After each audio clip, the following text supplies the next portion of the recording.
Okay, so our last topic is continuing actually with the our discussion about the metabolic changes during pregnancy. So we're going to continue talking about this difference in the absorptive state and post-absorptive state during pregnancy. We talked about how in the previous chapter we talked about how the both states, absorptive and post-absorptive, are exaggerated during pregnancy, and that in the early pregnancy, the absorptive state is especially exaggerated, and in the late pregnancy, the post-absorptive state is especially exaggerated. So, is another way to look at the absorptive versus post-absorptive, or fed state versus fasting state, is to kind of look at the flow of glucose and the effect that that has between the maternal compartment, which is on which is right here, okay, the placental compartment, and then the fetal compartment. Okay, and so we're looking at this flow of glucose between these three compartments in the fed state and the fasting state, and sort of what that triggers. So the first thing to remember is that that hormone I mentioned to you previously, HPL, human placental lactogen, has a very important purpose. It is designed to ensure the fetal access to glucose. Okay? So HPL is really there to antagonize maternal insulin receptors in order to ensure that there's enough glucose for baby to take up. Okay?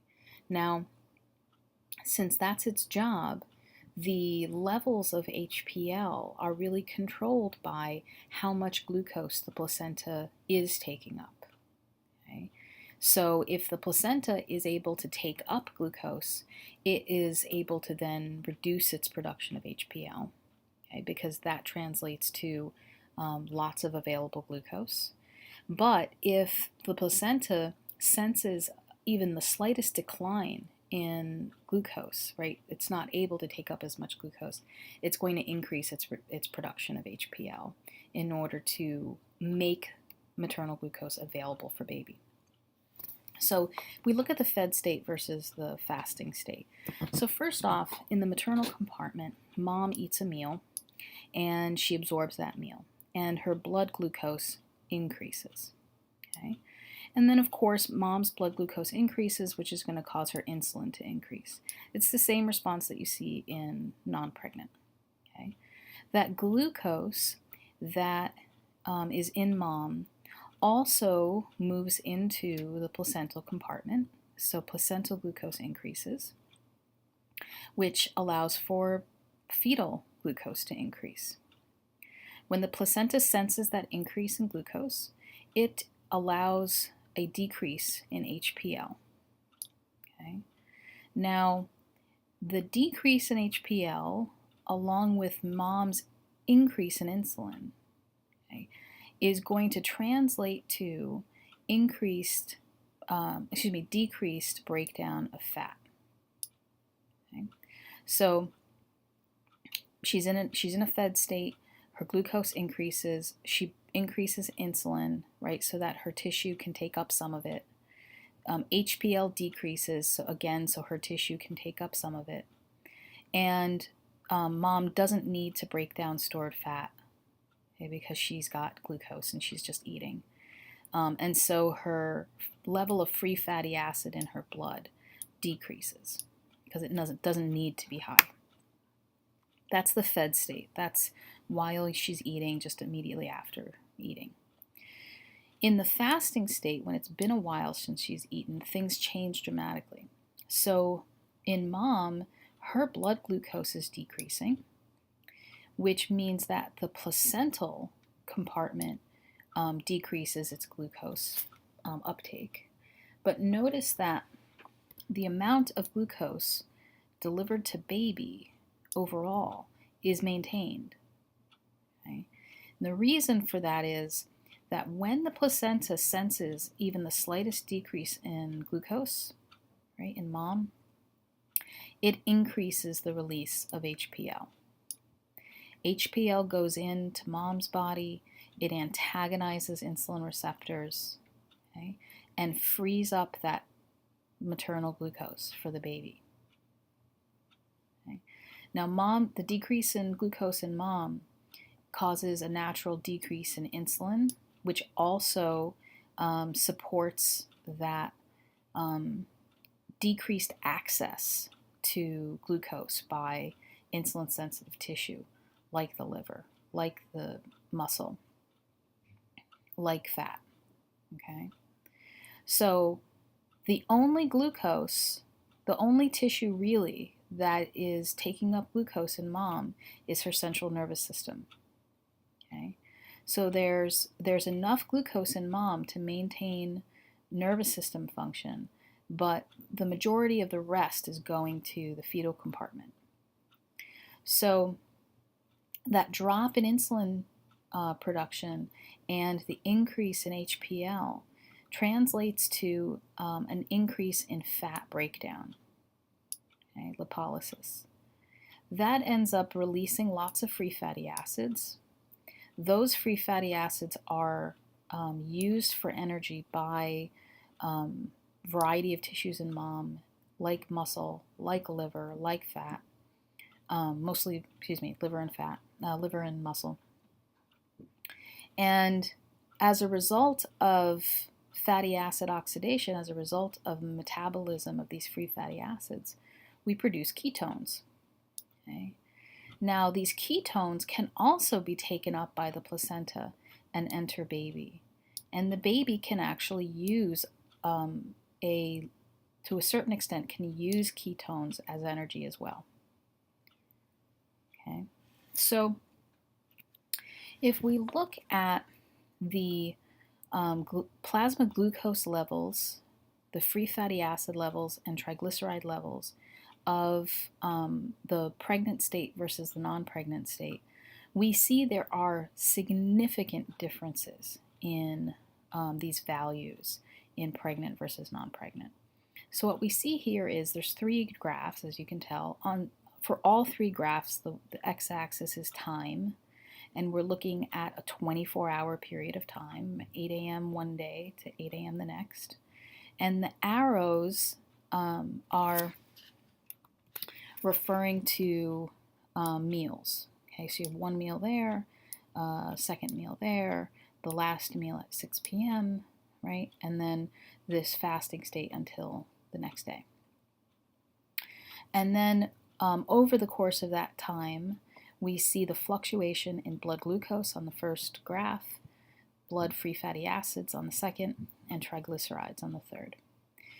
And the line with the open squares, right, the line that connects the open squares is the change in blood levels in the non-pregnant state, and the line in black circles is the change in levels in the normal pregnant state. So let's consider glucose first. So first off, we start off at the beginning, 8 a.m. with a meal. Okay. Now look at the non-pregnant. So you consume the meal and you start to get, so remember you're coming off of a fasting state already. So you consume a meal and your blood glucose goes up a little bit, but not hugely, right? So you're starting from a fasting state, you eat that meal, and the glucose very quickly gets taken up by tissue, okay? And you don't really get a huge rise in the non-pregnant. In the pregnant, however, you get this immediate, very high rise in glucose after the meal, despite the fact that mom's coming off of a sleeping and fasting state. Okay, so then we move on to the fasting state before lunch, right, before this 1 p.m. lunch. Now, in the non-pregnant, you notice that plasma glucose levels are pretty stable, right? They don't really get too low. And when she eats a meal at 1 o'clock, her blood glucose rises, and it rises to a greater extent than it did after breakfast. okay, because it's coming off of a shorter fasting state. So her blood glucose rises. Now, in the pregnant state, now after breakfast, we saw this a relative hyperglycemic response, right? But then look what's happening between breakfast and lunch. Her blood glucose is dropping. It's dropping fast. And just before she eats, this pregnant woman's blood glucose gets to a low, a relative hypoglycemic level that is lower than the non-pregnant counterpart. Okay, so this relatively hypoglycemic fasting level is reflected. It's reflecting this continuous uptake of glucose by the baby, right? And then she consumes a meal, and what do we see is we see the same thing as before. We see this very, very fast rise, fast and high rise in blood glucose again, right? Mom reaches a higher peak much, much faster than she would if she were non-pregnant. Okay? And then we see a similar thing in response to dinner. In the non-pregnant woman, again, her blood glucose has, between lunch and dinner, has gone down, but not dramatically. She eats dinner, and the rise in blood glucose is slow and modest. All right? Now, in the pregnant woman, her blood glucose right before dinner was more hypoglycemic than non-pregnant. And then again, upon eating, she gets this very fast rise, fast and large rise in blood glucose.